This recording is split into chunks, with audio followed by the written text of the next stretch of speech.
ce jour dédié pour la guérison complète et rapide de Yosef ben Victoria Bezrat Hashem. Maintenant, on a étudié les lois concernant Birkot HaShachar, les bénédictions du matin. Tu es arrivé à la bracha de Shasali Kol Sorki, qui m'a fait tout ce qui m'est nécessaire. C'est quoi? Qu'est-ce qui m'est nécessaire? Les chaussures. Pourquoi? Parce qu'un homme, s'il n'a pas de chaussures, on ne marche pas pieds nus dans la rue. C'est écrit que quelqu'un doit vendre tout ce qu'il a pour s'acheter des chaussures. D'accord? Grâce aux chaussures, il peut aller faire tout ce qu'il doit faire.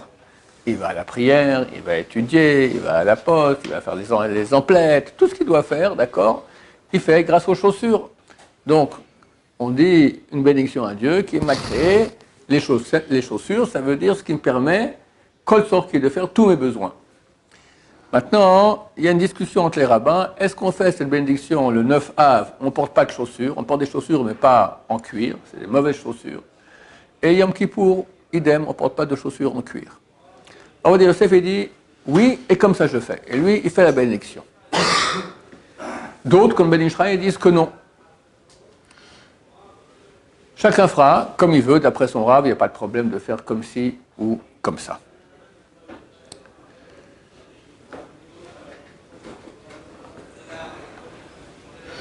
On ne peut pas parler le matin des paroles de Torah, quand on se lève, sans avoir fait Birkot HaTorah.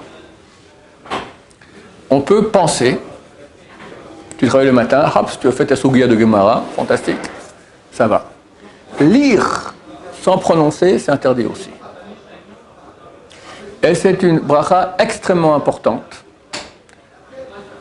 D'elle dépend toute notre valeur de Torah, la valeur de notre étude de Torah durant la journée. Il est écrit pourquoi le premier temple a été détruit. Il y a un avis qui dit parce que les Juifs ne faisaient pas la bénédiction de la Torah le matin. Pour eux, l'étude de Torah, c'était comme les maths ou la physique ou de sociologie, d'accord? C'était une branche de science, de connaissance, mais pas avec toute la sainteté qu'il y a dans la Torah. Donc c'est super important de faire cette bénédiction comme il faut bien. Et donc auparavant, on ne peut ni parler ni lire.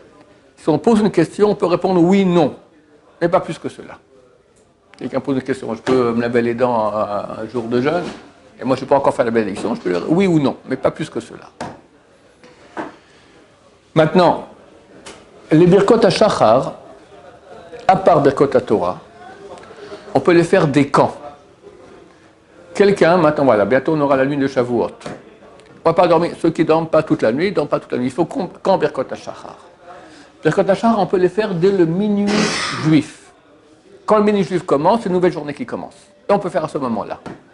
C'est très conseillé de les faire 10 minutes après l'heure du minuit juif qui est écrit dans le calendrier. C'est trop compliqué à vous expliquer le pourquoi de cela, mais vu qu'on dit des brachot, et si on ne le fait pas, on le fait avant l'heure, ce sont des bénédictions en vain. Donc il faut prendre l'avis qui dit que le minuit juif, il est 10 minutes après.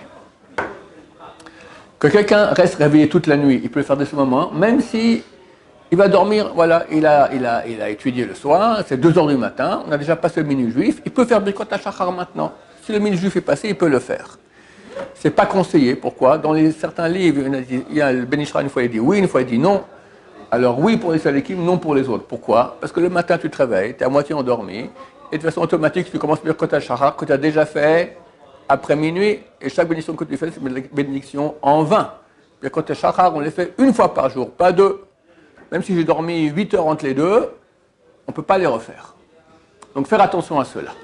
Si quelqu'un sait qu'il n'y a pas ce risque-là, alors il peut les faire dès minuit. Par contre, Birkot HaTorah, bénédiction de la Torah qu'on fait le matin, ça n'a rien à voir avec minuit. Ça a à voir avec quoi? Avec le sommeil. Si quelqu'un il a dormi couché la nuit une demi-heure ou plus, quand il se lève, il veut étudier, il doit faire Birkot HaTorah. Et c'est même une sieste. S'il a dormi couché, il s'est endormi. Maintenant, il a dormi une demi-heure, il s'est levé, il a étudié pendant 1 heure, il a dormi une demi-heure, après il s'est levé, il a dormi pendant 1 heure, il a dormi une demi-heure pour se lever. Chaque fois, il doit refaire la bracha. Parce que cette demi-heure de sommeil, elle casse l'effet de cette bracha. Ça, c'est s'il dort la nuit. S'il dort le jour une demi-heure, il y a un doute. Est-ce qu'on fait les Birkot HaTorah, oui ou non?